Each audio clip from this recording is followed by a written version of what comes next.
Hello friends, स्वागत है आपका आज की इस नई वीडियो में। तो देखिए, आज हमारे पास एक इंडक्शन का पीसीबी रिपेयर होने के लिए आया है।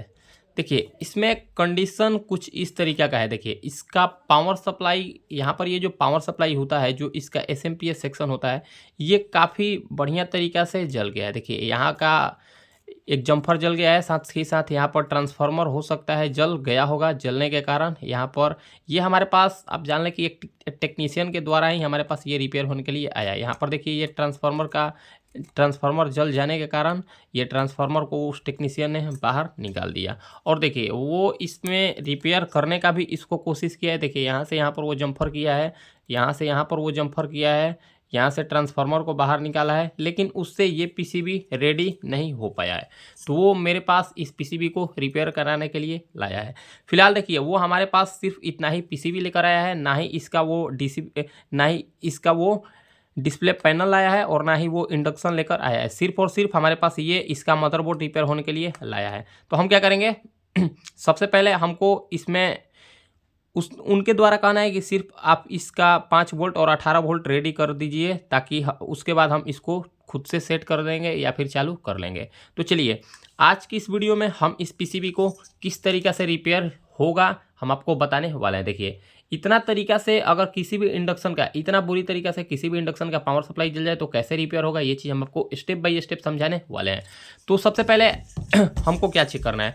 सबसे पहले तो हमको इसमें ये चीज़ चेक करना है। देखिए, सबसे पहले हम क्या करें, सबसे पहले इसमें क्या करते हैं, सबसे पहले हम इसमें 2 वायर को जोड़ लेते हैं। देखिए, एक यहाँ पर वायर को जोड़ लेते हैं, एसी इनपुट के लिए एक वायर यहाँ पर वायर जोड़ देते हैं और एक यहाँ पर, ताकि हम इसमें सप्लाई देकर और ये चेक कर सके कि इसमें प्रॉब्लम और भी है या फिर सिर्फ और सिर्फ पावर सप्लाई का ही है। तो देखिए, हम सबसे पहले इसमें वायर को जोड़ लेते हैं, क्योंकि अगर पीसीबी को हमको रिपेयर करना है तो इसमें हमको इनपुट सोर्स देना ही होगा, तभी ये जाकर पीसीबी हमारा रिपेयर होने वाला है।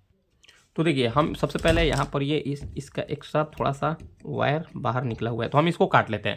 अब हम क्या करते हैं, देखिए, इसमें हम वायर को जोड़ दिए। अब वायर जोड़ने के बाद हम इसमें ये चीज़ चेक कर लेंगे, क्या यहाँ पर इस रेक्टिफायर पर वोल्टेज बन रहा है या फिर नहीं। अगर ये रेक्टिफायर पर वोल्टेज बनेगा तो क्या हमारा ये आईजीबीटी शॉर्ट तो नहीं है, क्योंकि फिलहाल हमको ऐसा लग रहा है कि आईजीबीटी शॉर्ट नहीं है, क्योंकि इसका पावर सप्लाई में प्रॉब्लम है। अब मान लीजिए यहाँ पर डायोड पर हमको वोल्टेज देखने को मिल गया, तो यहाँ पर हम देखेंगे, यहाँ पर इस कैपेसिटर पर 450 वोल्ट 3.3 वेव का इस कैपेसिटर पर हमको 250 से 350 के बीच में वोल्टेज देखने को मिलेगा। ये 2-3 सप्लाई को हम चेक कर लेंगे, क्योंकि अगर प्राइमरी में ये जो सेक्शन होता है, ये हमारा सेक्शन प्राइमरी सेक्शन होता है, क्योंकि अगर इस कैपेसिटर पर, यहाँ पर ये जो 450 वोल्ट का कैपेसिटर है, इस कैपेसिटर पर अगर हमको वोल्टेज देखने को नहीं मिलेगा, तब तक इस आईसी पर वोल्टेज नहीं जाएगा, और जब तक ये आईसी में वोल्टेज नहीं जाएगा तो ये ट्रांसफार्मर एक्टिव नहीं होगा। तो हम क्या करते हैं, सबसे पहले इसमें सप्लाई देते हैं। सबसे पहले हम इसमें सप्लाई दे दिए। देखिए, सप्लाई दिए, इसमें कोई भी शॉर्टिंग का समस्या हमको ऐसा देखने को नहीं मिला। अब मीटर को हम एक बार अपना ऑन कर लेते हैं। देखिए, मीटर को ऑन कर लिए। मीटर को सबसे पहले हम आपको एक बार एसी वोल्टेज को चेक करा देते हैं, एसी वोल्टेज हमारे पास कितना आ रहा है। देखिए, 196 हमको अभी एसी वोल्टेज दिखने को मिल रहा है। अब एक बार हम इसका डीसी वोल्टेज सीधा इसके ब्रिज रेक्टिफायर पर चेक कर लेते हैं, यहाँ पर कितना हमको वोल्टेज देखने को मिला। तो देखिए, यहाँ पर हमको 266 वोल्टेज का अप्रॉक्स वोल्टेज देखने को मिला, मतलब ये हमारा वोल्टेज सही है। अब इससे ये पता चला, जब यहाँ पर हमको 266 वोल्टेज देखने को मिल गया, इससे हम ये श्योर हो गए कि हमारा आईजीबीटी बिल्कुल सही है, क्योंकि अगर हमारा आईजीबीटी शॉर्ट होता तो यहाँ पर हमारा ये जो सीरीज बल्ब है, ये हमारा सीरीज बल्ब फुल ग्लो हो जाता, लेकिन अभी हमारा सीरीज बल्ब फुल ग्लो नहीं हो रहा है, मतलब ये हमारा आईजीबीटी बिल्कुल सही है। देखिए, अब इस यहाँ पर भी हमको सेम यही वोल्टेज देखने को मिलना चाहिए। ये अभी यहाँ पर इसलिए वोल्टेज देखने को नहीं मिल रहा है क्योंकि यहाँ पर इसका कॉइल नहीं लगा हुआ है, इसीलिए यहाँ पर हमको यहाँ पर ये जो वोल्टेज 270 वोल्टेज का अप्रॉक्स देखने को मिल रहा है, यही वोल्टेज अगर इसमें कॉइल लगा हुआ होता तो इस आईजीबीटी के बीच वाला पिन पर 270 वोल्टेज का अप्रॉक्स देखने को मिलता। अब देखिए, इसका आईजीबीटी सेक्शन हमको ओके देखने को मिल गया। अब जब आईजीबीटी सेक्शन हमको ओके देखने को मिल गया, तो अब हम इसमें क्या चेक करेंगे। अब थोड़ा सा हम अपना फ़ोन को जूम कर लेते हैं। देखिए, थोड़ा सा हम अपना फ़ोन को जूम कर लेते हैं, और देखिए, जैसा कि हम आपको पता है, यहाँ पर एक हमको 400 वोल्ट का 450 वोल्ट का इसमें कैपेसिटर यहाँ पर लगा हुआ है, तो हमको इस कैपेसिटर पर 250 से 350 के बीच में वोल्टेज देखने को मिलना चाहिए। तो देखिए, यहाँ पर हमको 250 से 350 के बीच में वोल्टेज देखने को नहीं मिल रहा है, यहाँ पर हमको 4 वोल्ट 5 वोल्ट के अप्रॉक्स देखने को मिल रहा है। मतलब इससे ये पता चला कि इसमें इस पावर सप्लाई में इनपुट वोल्टेज नहीं मिल रहा है। पावर सप्लाई में इनपुट वोल्टेज नहीं मिलने का 2-3 कारण हो सकता है। यहाँ पर 2 डायोड आपको देखने को मिलेगा, एक एसी के एल में लगा हुआ होता है और एक एन में लगा हुआ है, मतलब इसके इनपुट में ये 2 डायोड लगा हुआ होता है। ये डायोड से होकर यहाँ पर एक 22 ओम का रेजिस्टेंस लगा हुआ होता है, 22 ओम का हो सकता है, 51 ओम का हो सकता है, इसमें 2 ही टाइप का रेजिस्टेंस लगा हुआ होता है। तो सबसे पहले हम यहाँ पर वोल्टेज को चेक कर लेंगे। देखिए यहाँ पर इसको हम ग्राउंड मान लिए, यहाँ पर हम वोल्टेज को चेक कर लेंगे क्या यहाँ पर हमको वोल्टेज देखने को मिल रहा है या फिर नहीं। तो देखिए यहाँ पर हमको 81 वोल्टेज के, देखिए यहाँ पर 60 वोल्टेज या फिर 90 वोल्टेज का प्रोक्स यहाँ पर हमको वोल्टेज देखने को मिल गया। अब 90 वोल्टेज का प्रोक्स यहाँ पर हमको वोल्टेज देखने को मिला, मतलब यहाँ से तो वोल्टेज हमारा इन हो रहा है। देखिए यहाँ से हमारा वोल्टेज इन हो रहा है। अब देख लेते हैं इसमें एक 22 ओम का, देखिए यहाँ पर 51 ओम का रेजिस्टेंस लगा हुआ है। यहाँ पर हमको 51 ओम का रेजिस्टेंस देखने को मिलेगा, 51 ओम का यहाँ पर हमको रेजिस्टेंस देखने को मिल रहा है। तो ये 51 ओम का रेजिस्टेंस किस लाइन से लगा हुआ है, तो देखिए यहाँ पर हमको ये वोल्टेज देखने को मिल रहा है। देखिए यहाँ पर 87 वोल्टेज या फिर 90 वोल्टेज देखने को मिल रहा है। फिर यहाँ से ये डायोड आ रहा है, फिर यहाँ से ये डायोड होकर यहाँ पर हमको वोल्टेज देखने को मिल रहा है। अब देखिए यहाँ पर यहाँ से 51 ओम का रेजिस्टेंस लगा है और यहाँ से ये वोल्टेज हमको यहाँ पर देखने को मिलना चाहिए। देखिए फिलहाल यहाँ पर हमको कितना वोल्टेज, ये डायोड हमारा यहाँ से हम क्या चेक कर लेते हैं। सबसे पहले देखिए एक बार हम ये चीज़ चेक कर लेते हैं, क्या ये हमारा 22 ओम का यहाँ पर ये जो रेजिस्टेंस है, यहाँ पर देखिए 51 ओम का, शायद यहाँ पर हमको कलर कोडिंग से ऐसा लग रहा है कि 51 ओम का रेजिस्टेंस लगा हुआ है। तो हम अपना फ़ोन को थोड़ा सा जूम आउट कर लेते हैं, हम ये चीज़ चेक कर लेते हैं क्या ये हमारा रेजिस्टेंस सही है या फिर ख़राब है। तो देखिए ये हमारा रेजिस्टेंस बिल्कुल ख़राब है। देखिए ये हमारा रेजिस्टेंस बिल्कुल ख़राब है, इसीलिए यहाँ पर अभी हमको वोल्टेज देखने को नहीं मिल रहा है। लेकिन यहाँ पर ये थोड़ा सा हमको फॉल्स वोल्टेज देखने को मिला है, यहाँ से और यहाँ तक ये हमारा कुछ फॉल्स वोल्टेज देखने को मिला। फिलहाल ये हमको रेजिस्टेंस तो ओपन देखने को मिला। तो हम क्या करते हैं, सबसे पहले हम इस रेजिस्टेंस को बाहर निकाल लेते हैं। देखिए क्योंकि देखिए अगर आपको पावर सप्लाई को रिपेयर करना है तो पावर सप्लाई को रिपेयर करने से पहले आपको इस कैपेसिटर पर 250 से 350 के बीच में वोल्टेज लाना पड़ेगा, क्योंकि जब तक यहाँ पर आपको 250 से 350 के बीच में वोल्टेज देखने को नहीं मिलेगा तब तक ये आपका पावर सप्लाई रेडी होने वाला नहीं है।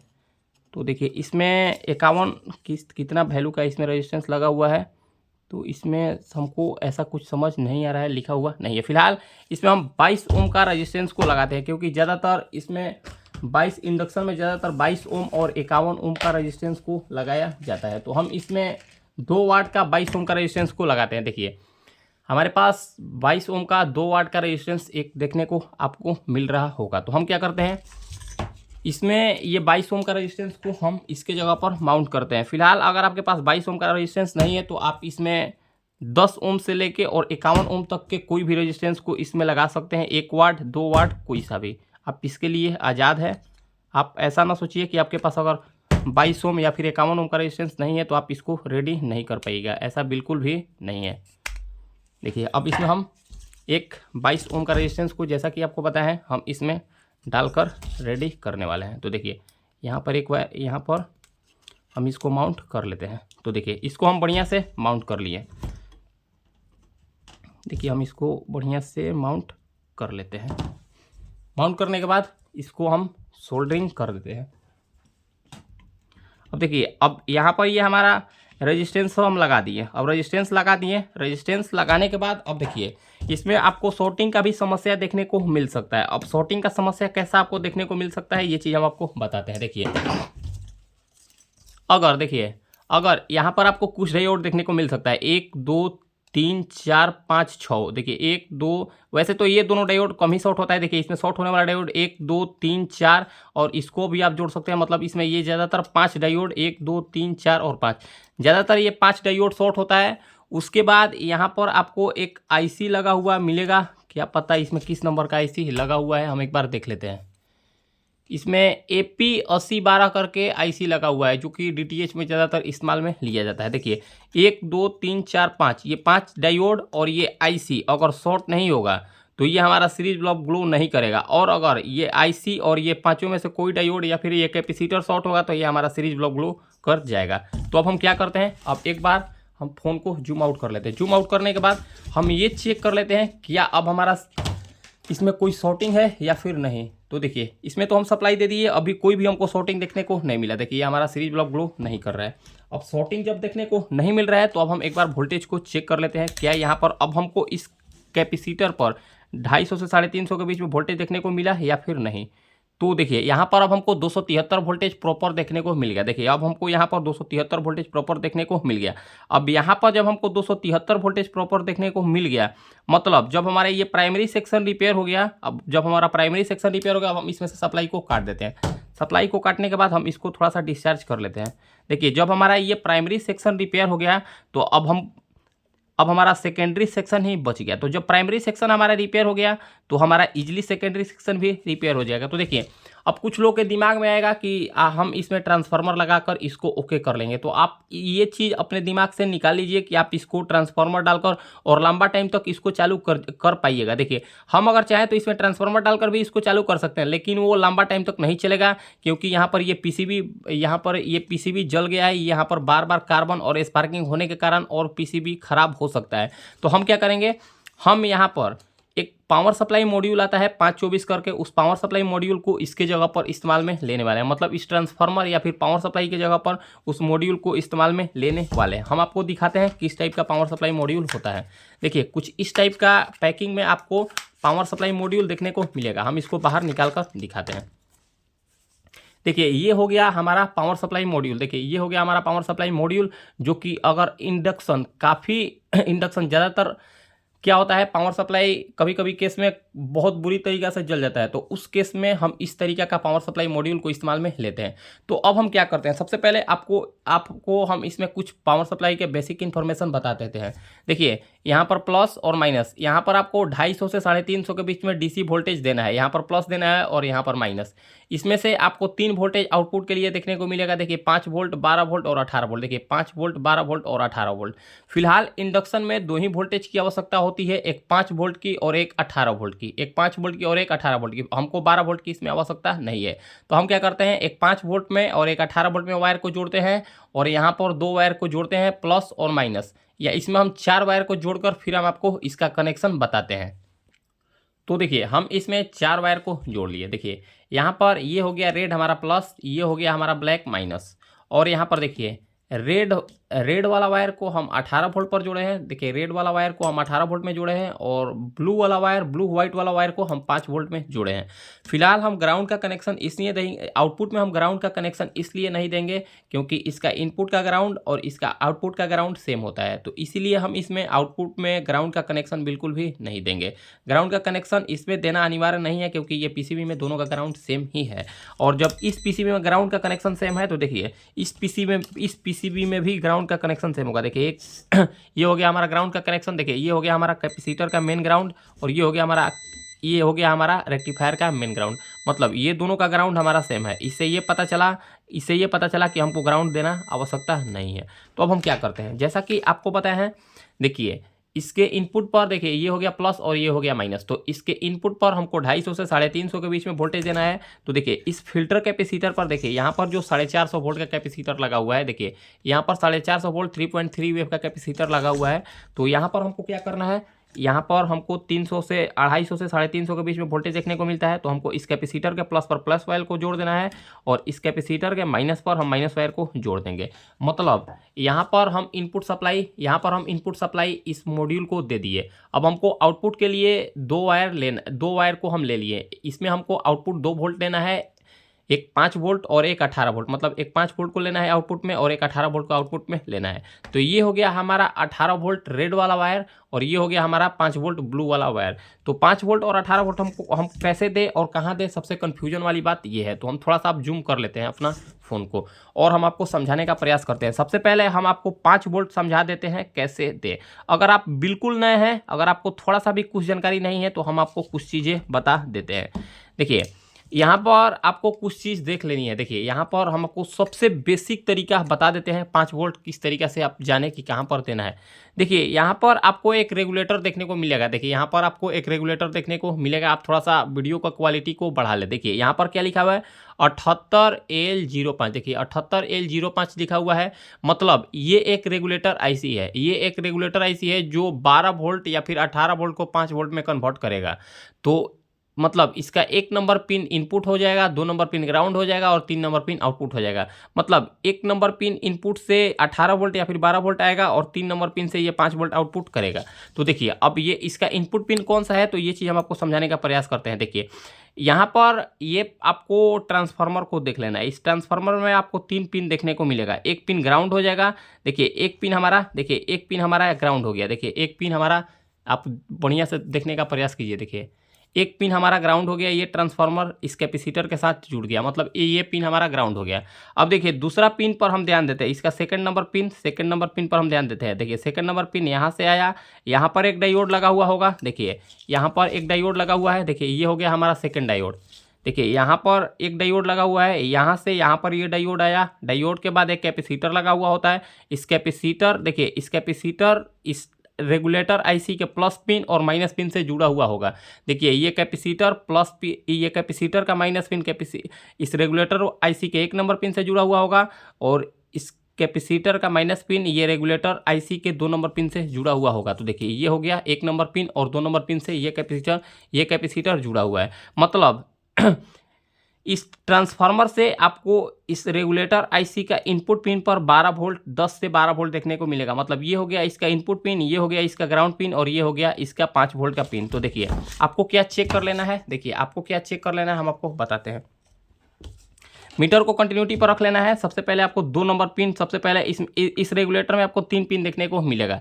देखिए इसका बीच वाला पिन ग्राउंड हो गया, इसका बीच वाला पिन ग्राउंड हो गया। बीच वाला पिन आपका एकदम आपका कंफ्यूजन दूर हो गया कि बीच वाला पिन हमारा ग्राउंड हो गया। बीच वाला पिन से हमको कोई भी मतलब नहीं है। बच्चा इसमें 2 पिन, तो 2 पिन इसमें एक पिन इस ट्रांसफार्मर या फिर डायोड के साथ जुड़ा होगा। एक पिन या तो ये ट्रांसफार्मर से जुड़ा होगा या फिर एक डायोड से जुड़ा हुआ होगा। ज़्यादातर डायोड से ही जुड़ा हुआ होता है, तो वो पिन को आपको छोड़कर दूसरा पिन को जोड़ लेना है। अगर आप इस तरीक़े से भी नहीं समझ रहे हैं तो इस रेगुलेटर आईसी के किसी एक पिन पर देखिए, मान लीजिए हम ये तो हमको पता है कि ये वाला पिन इसका 5 वोल्ट का है। तो देखिए यहाँ पर हम एक वायर को रख लिए है। आप चाहे तो यहाँ पर भी रख सकते हैं, यहाँ पर भी रख सकते हैं और यहाँ पर भी रख सकते हैं। अगर आपको नहीं समझ में आ रहा है तो फिलहाल हम आपको एग्जांपल के लिए बताते हैं। देखिए ये हो गया हमारा, हम जान गए कि यहाँ पर हमारा 5 वोल्ट आता है। तो देखिए अगर आपको नहीं पता है तो माइक्रो आईसी के एक वायर को रेगुलेटर आईसी पर सटा ले और माइक्रो आईसी के एक पिन पर टच करके देख ले। माइक्रो आईसी के एक पिन पर टच करके देख लिए। तो देखिए यहाँ पर हमको कंटिन्यूटी देखने को मिल रहा है, यहाँ पर हमको कंटिन्यूटी देखने को मिल रहा है। मतलब ये हो गया हमारा 5 वोल्ट का सप्लाई, ये हो गया हमारा 5 वोल्ट का सप्लाई। अब कुछ लोग निगेटिव कमेंट करेंगे कि आप तो ये तरीका बता दिए, ये तो ग्राउंड पर भी बताएगा। तो देखिए अब हम आपको एक तरीका और बता देते हैं। देखिए यहाँ से नहीं पता चल रहा है तो यहाँ पर डिस्प्ले जैक पर, यहाँ पर आपको डिस्प्ले जैक देखने को मिल रहा है, यहाँ पर आपको डिस्प्ले जैक देखने को मिल रहा है। तो एक वायर को यहाँ पर रख ले, दूसरा वायर को डिस्प्ले जैक पर हम टच करके देखते हैं बारी बारी से, क्या यहाँ पर हमको कुछ कंटिन्यूटी देखने को मिल रहा है या फिर नहीं। तो देखिए थोड़ा सा हम इसको बढ़िया से टच करने का प्रयास करते, क्या यहाँ पर हमको जम्फर देखने को मिल रहा है या फिर नहीं। ये देखिए ये हो गया हमारा। थोड़ा सा हम इसको देखिए, ये 2 नंबर पिन पर देखिए ये 2 नंबर पिन पर हमारा, ये 2 नंबर पिन पर थोड़ा सा हम आपको फोकस करके दिखाते हैं। देखिए ये 2 नंबर पिन पर हमारा कंटिन्यूटी देखने को मिल रहा है, ये 2 नंबर पिन पर हमारा कंटिन्यूटी देखने को मिल रहा है। मतलब ये हो गया हमारा 5 वोल्ट का पिन। अगर आप अब इससे बेहतर हम आपको नहीं समझा पाएंगे जितना हम बेहतर समझाएं, अब इससे बेहतर तो आपको कोई नहीं समझा पाएगा। तो देखिए ये हो गया हमारा 5 वोल्ट का पिन। तो हमारा ब्लू वाला वायर 5 वोल्ट का पिन है, तो सीधा हम यहाँ पर 5 वोल्ट का जम्फर को दे देंगे, 5 वोल्ट का जम्फर को हम यहाँ पर दे देंगे। तो देखिए यहाँ पर हम 5 वोल्ट का जम्फर दे दिए। आप इजीली सबसे आसानी से समझ ले, आपको इतना नहीं समझना है। इस 7805 के आउटपुट पिन पर आपको 5 वोल्ट दे देना है। अगर आपको नहीं पता कि इसका आउटपुट पिन कौन सा है तो आप गूगल पर पिन आउट निकाल कर देख सकते हैं। ये हो गया हमारा अब 5 वोल्ट का सप्लाई, अब बचा 18 वोल्ट का सप्लाई। तो 18 वोल्ट का सप्लाई अगर आपको नहीं पता तो सीधा आप इस फैन पर, इस फैन के कैपेसिटर पर, यानी कि इस फैन के जैक पर 18 वोल्ट दे सकते हैं, या फिर इस फैन के बगल में आपको एक कैपेसिटर देखने को मिलेगा, आप यहाँ पर 18 वोल्ट दे सकते हैं। तो देखिए यहाँ पर आपको एक कैपेसिटर देखने को मिलेगा। देखिए यहाँ पर आपको एक कैपेसिटर देखने को मिलेगा, तो आप इस कैपेसिटर के प्लस पर 18 वोल्ट को सीधा दे दीजिए। इस कैपेसिटर के प्लस पर 18 वोल्ट को सीधा दे दीजिए। आप इस तरीके से समझे। तो देखिए हम इस कैपेसिटर के प्लस पर 18 वोल्ट को दे दिए। आप सीधा कैपेसिटर बोल रहे हैं, मतलब इस फैन के जैक पर आपको 18 वोल्ट को दे देना है। तो देखिए हम इसके फैन के जैक पर 18 वोल्ट को दे दिए। ये हो गया हमारा कनेक्शन कंप्लीट। अब हम क्या करते हैं, अब हम इसमें एक बार सप्लाई देकर देखते हैं। देखिए हम इसमें जैसे ही सप्लाई दिए, देखिए हम आपको थोड़ा सा ऊपर कर लेते हैं। देखिए हम फिर से इसमें से सप्लाई को निकालते हैं। फिर से हम इसमें से सप्लाई को निकाल दिए और फिर से एक बार हम सप्लाई देकर देखते हैं। तो देखिए जैसे ही हम इसमें सप्लाई दिए, हमारा आवाज़, आपको बीप का आवाज़ सुनाई देने को मिल रहा होगा। अब देखिए यहाँ पर हम आपको 5 वोल्ट चेक कराते हैं। देखिए यहाँ पर हमारा 5 वोल्ट आ गया, यहाँ पर हमको 18 वोल्ट देखने को मिल गया। मतलब ये हमारा 18 वोल्ट भी कंप्लीट हो गया, ये हमारा 5 वोल्ट भी कंप्लीट हो गया, और यही सेम 5 वोल्टेज यहाँ पर भी हमको देखने को मिलेगा। देखिए थोड़ा सा यहाँ पर कार्बन के कारण बढ़िया से चेक नहीं हो पा रहा है। देखिए यहाँ पर 5 वोल्टेज देखने को मिल गया, मतलब हमारा 5 वोल्ट भी रेडी हो गया, 18 वोल्ट भी रेडी हो गया। अब ये हमारा पीसीबी बिल्कुल चलने के लिए रेडी हो गया। अब हमारा इसमें कोई भी प्रॉब्लम नहीं है। मतलब कुछ इसी तरीक़ा से किसी भी इंडक्शन में मॉड्यूल को लगा सकते हैं अगर पावर सप्लाई जल जाए तो अगर आपको हमारा ये जानकारी अच्छा लगा हो तो फ्रेंड्स वीडियो को लाइक करें, कमेंट करें और हमारे चैनल को सब्सक्राइब जरूर करें। वीडियो थोड़ा सा लंबा हो गया तो इसके लिए हम आपसे माफ़ी मांगते हैं। मिलते हैं किसी नेक्स्ट वीडियो में। आज के लिए इतना ही, धन्यवाद।